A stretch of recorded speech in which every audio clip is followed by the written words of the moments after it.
اتفرج على كابتن زموره وهو بيحلل لمباراه الاهلي ومازيمبي. يلا تعالى معانا كده.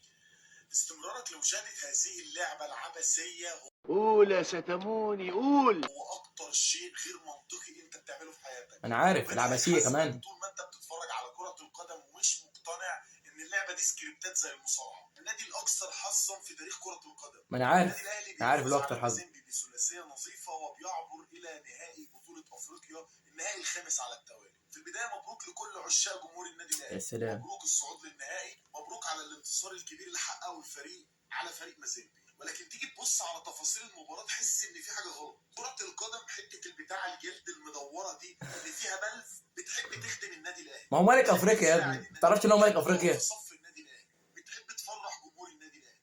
هل في حد عاقل ممكن يقول لي الهدف بتاع مازيمبي ده اتلغى ليه؟ في حد هو لمسه يد يا ابني. الجول ده اتلغى ليه؟ هتقول لي الكوره جت في ايده. ايوه ما جت في ايده. وفيزيائيا الكوره لو جت في ايده مش هتطلع بالقوه دي. هنجيبه هو يحكم الماتش، ماشي؟ المره الجايه نجيبه هو اللي يحكم الماتش. كابتن زموره بيتريق على النادي الاهلي. تعال اقول لك يا كابتن زموره بقى، النادي بتاعك ده خد البطوله دي من امتى؟ خد البطوله دي 2002. السنه دي النهارده 2024. انا عاوز ان كل الناس تكتب لي في الكومنتات من 2002 ل 2024 عدى كام سنه؟ واخر سنتين انت طالع من دور المجموعات ودلوقتي بتلعب في الكونفدراليه. جاي تتكلم تقول إيه بقى؟ الاهلي وصل 5 مرات على التوالي نهائي دوري ابطال افريقيا.